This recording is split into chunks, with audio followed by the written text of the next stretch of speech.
प्रदेश सरकार द्वारा भले ही 10वीं कक्षा से 12वीं कक्षा तक के स्कूलों को खोलने की अनुमति दे दी गई हो, परंतु अभी भी कक्षा पहली से कक्षा 9वीं तक स्कूलों के खुलने का न केवल अभिभावकों को बल्कि स्कूल संचालकों को भी बेसब्री से इंतजार है। हालात ये है कि इन स्कूलों के बंद होने से न केवल अभिभावक बल्कि स्कूल संचालक भी परेशान है। अभिभावक जहां ऑनलाइन कक्षाओं के कारण बच्चों के स्वास्थ्य पर पड़ने वाले प्रभावों को लेकर चिंतित है, वहीं स्कूल संचालकों और शैक्षिक स्टाफ पर भी ऑनलाइन कक्षाओं के कारण वर्कलोड बढ़ा है। इस विषय को लेकर जब खबरनामा हरियाणा संवाददाता प्रजन्य शर्मा ने स्कूल संचालकों और प्राचार्यों से बातचीत की तो खुद ही सुनिए उन्होंने क्या कहा। सर, क्या बताना चाहेंगे कि जैसे 10वीं से 12वीं तक के स्कूल खोलने के आदेश आ गए हैं, प्रथम कक्षा से 9वीं की जो है स्कूल खोलने के लिए आप क्या कहना चाहेंगे? बिल्कुल निश्चित रूप से स्कूल खुलने चाहिए और मुझे लगता है कि जब शुरुआत की बात थी, ठीक है, उस समय एक भय का माहौल था और सबके लिए ये एक नई तरह की बीमारी थी जी। और फिर सरकार ने भी बड़ी उसमें सावधानी से पूरे देश भर में जो लॉकडाउन लगाया जी। तो ठीक है कि सब लोग अपने अपने घरों में थे, तो मुझे लगता है कि निश्चित रूप से सुरक्षित थे जी। परंतु अब तो सब खुला है जी। अब सब तरफ भीड़ है, सब लोग शादियों में हैं, बच्चे हैं, अभिभावक हैं, सब अलग अलग जगह बाजार में सब जगह जा रहे हैं जी। तो मुझे लगता है कि स्कूल खुलने ही चाहिए क्योंकि यहाँ विद्यालय में बच्चा सुरक्षित है जी। ठीक है। जब सब बंद था तो कोई चीज इधर से उधर कोई चीज ट्रांसफर ही नहीं हो रही थी, कोई बीमारी नहीं किसी के साथ ट्रांसफर हो रही थी जी। लेकिन अब क्या है कि अब जब सब कुछ खुला है, अभिभावक भी बाजार में जाते हैं, सामान लाते हैं, घर में आते हैं, तो किसी ना किसी कारण से तो वो सब हो ही रहा है। तो मुझे लगता है कि विद्यालय एक सुरक्षित वातावरण है जहां बच्चे ठीक है खेलते हैं, पढ़ते हैं और उसके साथ साथ उनका जो शारीरिक विकास जो है वो भी होता है और उस कारण से भी मुझे लगता है कि जब व्यक्ति स्वस्थ होता है तो निश्चित रूप से बीमारियां उनको इतनी जल्दी जो है वो चपेट में नहीं ले पाती। जी सर, ऑनलाइन पढ़ाई से स्टाफ पर कितना लोड पड़ा है? निश्चित रूप से देखिए, ऑनलाइन पढ़ाई अपने आप में ठीक है, कहते हैं कि something is better than nothing. आज के टाइम में जब पूरी तरह से विद्यार्थी जो है विद्यालय में नहीं आ रहा है तो उनको कुछ ना कुछ मिल पाए, उस नाते से ये ऑनलाइन स्टडी एक विकल्प के रूप में आया है। लेकिन इसके लिए ना तो कोई पहले से ऐसी तैयारी थी, अभी भी मुझे लगता है कि इसमें बहुत सारी चीज़ों की, जैसे अभी नेटवर्क की बहुत ज़्यादा दिक्कत रहती है। हम रूटीन में भी देखते हैं, हमारे आचार्य जो क्लास लेते हैं कई बार पूरी देर जो है नेटवर्क की बड़ी दिक्कत रहती है, बच्चे नहीं जुड़ पाते हैं, कई बार इधर से दिक्कत रहती है। तो ये अपने आप में एक समस्या है और मुझे लगता है कि उससे कोई विशेष ये समाधान नहीं निकलने वाला। जो एक विद्यालय में आके बच्चे हर प्रकार से आचार्य के सानिध्य में शिक्षक के पास रह के जो सीख सकते हैं वो मुझे लगता है कि ऑनलाइन स्टडी के माध्यम से नहीं सीख सकते। और दूसरा सबसे बड़ी बात यह है कि शिक्षक जो होता है वो उस विद्यार्थी जो है उसके आचरण को देख के सीखता है जी। वो कैसे बोलता है, कैसे चलता है जी, कैसे उसके साथ बातचीत करता है, इन सब चीज़ों को देख के विद्यार्थी सीखता है। और ऑनलाइन में तो मुझे लगता नहीं कहीं ऐसा कुछ विशेष मुझे नहीं लगता जी। तो सर कुछ फीस में भी बदलाव किया गया, एनुअल चार्ज में या फीस में कुछ ऐसा? थोड़ा बहुत देखिए, हर साल उस तरह का बदलाव रहता ही है, लेकिन पहले जब शुरुआत में सरकार की तरफ से उस तरह के आदेश आए थे कि अभिभावक, जैसे सब कुछ बंद था तो निश्चित रूप से सबकी आय प्रभावित हुई है, तो इसलिए केवल मासिक शुल्क ही बच्चों से लिया गया है। अभी वर्तमान में जैसे फॉर्म 6 भरने की बात आई है तो उसमें जो प्रोविजन दिए गए हैं, और पहले भी विद्या भारती के विद्यालयों में तो मतलब इस तरह का रहता है, समाज के सहयोग से चलते हैं और यहाँ कोई उस तरह से विशेष कोई वैसा रहता भी नहीं है। ठीक है, एक जितनी आवश्यकता रहती है विद्यालयों को उतने ही उस तरह के चार्जेज लिए जाते हैं। अनावश्यक चार्जेज हमारे यहाँ विद्यालय में उस तरह की कोई व्यवस्था नहीं है, तो सामान्य एक शुल्क उस तरह के रहते हैं हमारे यहाँ। सर अभी जो है विद्यालय की जो है एक बैठक हुई थी जिसमें ये निर्णय लिया गया था कि यदि 8 तारीख तक स्कूल नहीं खुलते हैं तो वो अपने आप विद्यालय को खोल देंगे।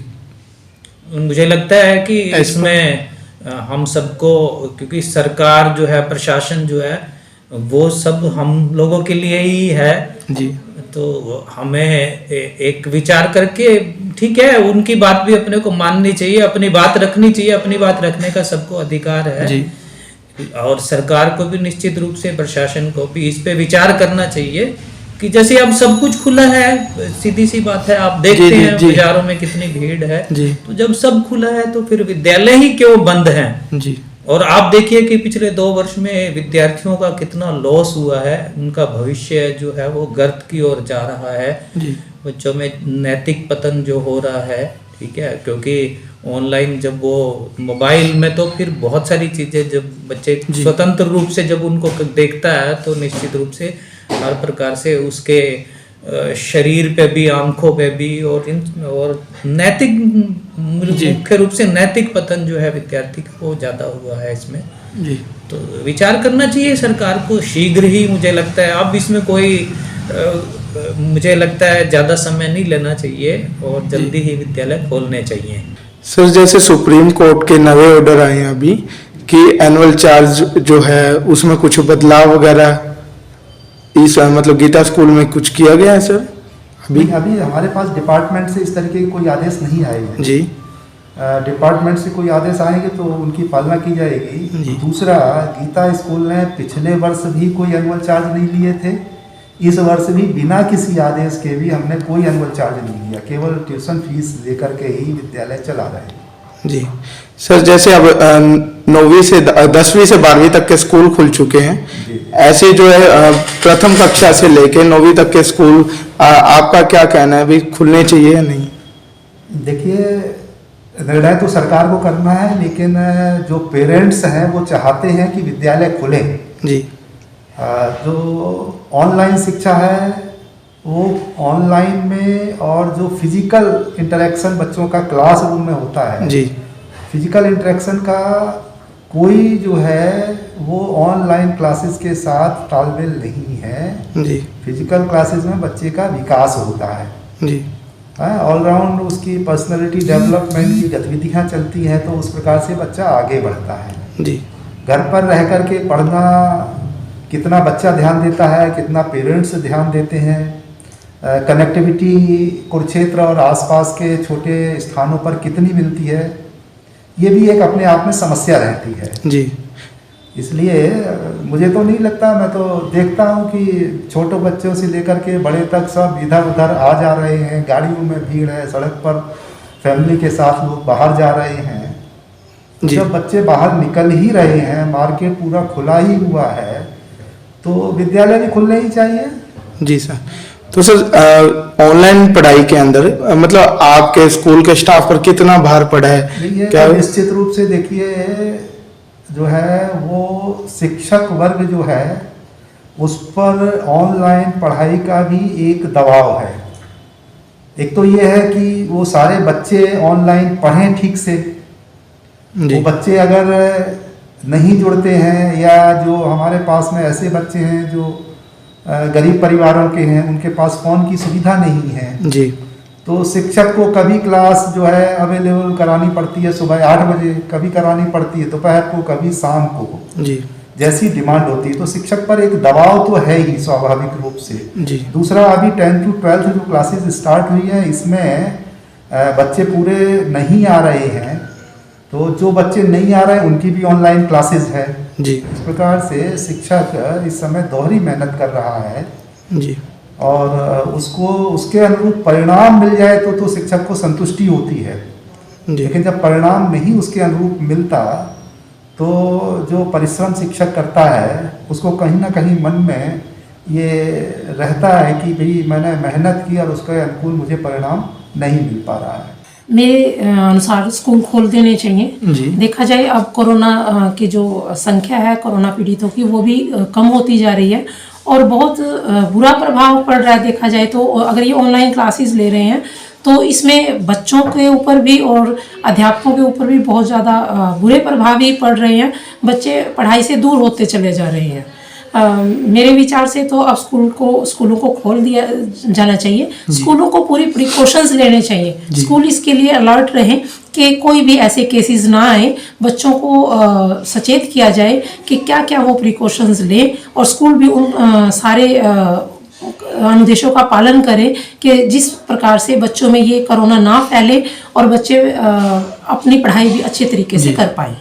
तो क्या समझते मैम, जैसे वर्कलोड कितना बड़ा है अब स्टाफ के ऊपर? हाँ जी, इससे बच्चों अगर हम ऑनलाइन क्लासेस लेते हैं, वर्कलोड तो बढ़ा है, इससे रिजल्ट भी वो नहीं आ रहे जो आने चाहिए। जितनी मेहनत टीचर्स अब कर रहे हैं ऑनलाइन पढ़ाई में, वही मेहनत जब ऑफलाइन में करते हैं तो उसके रिजल्ट ज़्यादा आते हैं, क्योंकि बच्चे आपस में कनेक्टेड ही नहीं है। इतना ज़्यादा मेहनत करने के बावजूद भी जो परिणाम है वो कम होते जा रहे हैं, कम ही है, बच्चे पढ़ाई से दूर होते जा रहे हैं।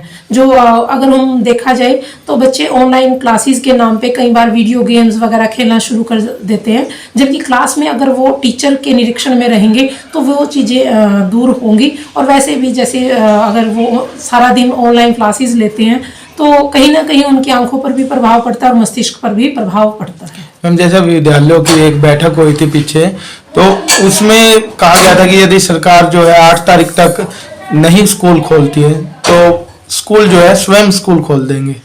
देखो जी, वैसे तो हम सरकार के आदेशों की ही पालना करेंगे। अगर संगठन इस तरह का विचार रखता है तो हम पहले कहेंगे कि सरकार को इसके बारे में बताया जाए। अगर हमें सरकार आदेश देती है तो हम इसको जरूर खोलेंगे जी। तो मैम, क्या कोई एनुअल चार्जेस में या फीस में कुछ बदलाव हुए हैं या पहले जैसे ही? नहीं, वो तो जो हमारे पास गाइडलाइन है या फॉर्म 6 हम भरने की तैयारी कर ही रहे हैं, फॉर्म 6 भर रहे हैं, तो उसमें ऐसा कोई भी अलग से जो लिया जाता है फंड हम नहीं लेते। मेरी अपनी राय ये है, जबकि वर्ल्ड हेल्थ ऑर्गेनाइजेशन ने क्या दिया है कि छोटे बच्चों को बिल्कुल भी जो है ना इम्यूनिटी की ज़्यादा होती है, उनको जो है ना घर पर बिठाना, उनके स्वास्थ्य के साथ खिलवाड़ करना है। जो बच्चे बाहर जाएंगे, खेलेंगे, इंटरेक्शन करेंगे तो उनमें इम्यूनिटी ज़्यादा बढ़ेगी और वो अच्छा करेंगे। जब हर जगह चीज़ खुल चुकी है, मॉल खुल चुके हैं, सबके ठेके खुल चुके हैं, लोग बच्चे बाहर भी झुंड लगा के खेलते हैं, सारे एक दूसरे शादी में जब जाते हैं, तो ऐसा कोई नहीं है जो बच्चा खाली बैठता है वो एक कमरे में बैठेगा। तो इसलिए जो है ना अगर स्कूल खोल दिया जाए उससे तो कोई दिक्कत नहीं है जी। हाँ, लेकिन सरकार जो नहीं खोल रही है, हमें सरकार पर दबाव बनाना चाहिए कि उनको जो है ना स्कूलों को खोल ले, ताकि बच्चों का भविष्य खराब ना हो। और दूसरा जो है ना, कानून के अगेंस्ट बिल्कुल नहीं हमें जाना चाहते। स्कूल चाहते हैं कि जो काम करें कानून के अनुसार करें, लेकिन सरकार को ये आज़ाद दे देनी चाहिए उनको जी। बड़ी उनको दिक्कत हो रही है, बच्चे जैसे ऑनलाइन पढ़ाई करते हैं, किसी बच्चे मोबाइल है, किसी बच्चे मोबाइल नहीं है, कोई पेरेंट्स देते हैं, कोई पेरेंट्स बाहर जाते हैं, वो उनके होमवर्क जाता है तो शाम को देखते हैं। हमें दिक्कत होती है उनको बच्चों को किस टाइम पढ़ाएं, सुबह से शाम तक हमारा टाइमिंग रखते हैं, उन मोबाइल नहीं होता, किसी पास लाइट नहीं होती, कल सारे दिन लाइट नहीं थी, परसों लाइट नहीं थी, तो उसमें उसकी भी दिक्कत होती है बच्चों को। और जो मज़ा आमने सामने पढ़ाने का है ना, वो ऑनलाइन का मज़ा बिल्कुल भी नहीं है जी। ये तो पहले भी अवेलेबल था, यूट्यूब पे अवेलेबल था, बहुत सॉफ्टवेयर अवेलेबल थे, तो बच्चे उन पर पढ़ सकते थे। तो फिर स्कूलों की जरूरत क्या है? वो जरूरत इसलिए है कि जो बच्चा अपने सामने बैठ के समझ सकता है ना, वो एक ऑनलाइन पे या किसी प्रोग्राम के तहत वो नहीं पढ़ सकता जी। उनको बड़ी दिक्कत होती है। वो अंडरस्टैंडिंग जो एक शिष्य और गुरु का जो एक रिश्ता होता है ना, एक समझने का, समझाने का, स्कूल सब इसलिए नहीं होते, सिर्फ पढ़ाई के लिए। उनके साथ बच्चे आके एटिकेट्स भी सीखते हैं, नहीं आते सीखते हैं, नहीं एक दूसरे बच्चे से मिलते हैं, उनकी हैबिट सीखते हैं। वो भी चीज़ जरूरी है इसके लिए। सामाजिक सर्कल जो है ना, वो स्कूल जो है ना सामाजिक स्थल है बच्चों के लिए, जिससे वो वंचित है बिल्कुल। उनको कुछ नहीं पता क्या हो रहा क्या नहीं हो रहा। सर, एनुअल चार्ज को लेकर या फीस को लेकर कुछ चेंज हुआ है सर कुछ, या वैसे पहले की तरह ही चल रहा है? नहीं, चेंज तो हो रहा है, लेकिन जो स्कूल चाहते हैं अभी हमने फीस बढ़ानी है, उनके लिए फार्म 6 जो गवर्नमेंट मांग रही है कि उसके लिए वो फार्म 6 भरो। कोई जिस स्कूल ने नहीं बढ़ानी वो ना भरे, लेकिन ये अब इस टाइम बहुत जरूरी हो चुका है। हमारे स्कूलों के अंदर भी जो है ना कई साल से फीस 2 साल से कम से कम फीस बकाया है। पेरेंट्स अपनी जगह सच्चे हैं कि स्कूल बच्चा पढ़ा नहीं तो फीस क्यों दे, लेकिन उनको ये बात समझाने बड़ी दिक्कत आती है कि ये जो चार्जेस होते हैं ये सारे साल के नाम के 12 भागों में बटे होते हैं, ना कि किसी एक बच्चा पढ़ेगा तो फीस देगा, ऐसे मेरे पता नहीं होता। लेकिन इसमें झगड़े होते हैं, पेरेंट्स के स्कूल में संबंध भी खराब होते हैं, उनको दिक्कतें भी होती हैं। एक बच्चा सोचता है जो अच्छा जब मैं पढ़ रहा हूँ वो पेरेंट्स सिखा लेते हैं फीस के कारण, क्योंकि बच्चा पढ़ना था स्कूल के अंदर ही। तो ये बहुत समस्याएं इस तरह पैदा हो रही है। अगर स्कूल खुल जाते हैं तो स्कूल चल जाते हैं तो ये समस्या काफ़ी खत्म हो जाएगी। पर अब जगह पेरेंट्स भी ठीक है और हम भी ठीक है, क्योंकि हमें टीचर को तनख्वाह देनी पड़ती है। उनको जो बच्चा जो टीचर ऑनलाइन बच्चों को पढ़ाएगा वो बगैर फीस कैसे पढ़ाएगा, बगैर उसके अपने सैलरी के कैसे पढ़ाएगा, वो नहीं पढ़ा सकता। तो वो भी चीज़ जरूरी है। और हमारे जैसे खाली वैन भी खड़ी है या खाली गाड़ियाँ खड़ी है, उनका इंश्योरेंस बढ़ रहा है, उनके पासिंग की फीस बढ़ रही है, वो गवर्नमेंट बढ़ाती नहीं। उन्हें लमसम में जब बढ़ा दी वो बढ़ा दी, उसके बाद ही बढ़ाते हैं जो। जबकि होता कैसा है, जब 2 महीने अगर वो खाली रह गए, उनका बीमा का भी चक्कर है, बीमा कंपनी क्यों हमारे को एक्स्ट्रा दे देंगी? साल साल पूरा गाड़ियाँ खड़ी होके और बीमा भर के उनको दोबारा फिर बीमा भरना पड़ता है। इतना ज़्यादा लॉस है स्कूलों को। स्कूल के बंद होने से ना केवल बच्चों को दिक्कत है, पूरी मार्केट में, सर्कल में, मार्केटिंग में, रोजगारी के अंदर भी बहुत फर्क पड़ता है। एक बच्चा तो स्कूल आता है, वो 10 चीज़ें मांगता है, कपड़े मांगता है, किताबें मांगता है। वो बाहर आएगा तो कुछ मांगेगा ना वो जी, उससे मार्केट भी खुलेगी, लोगों का रोजगार भी थोड़ा बढ़ेगा जी। हाँ जी।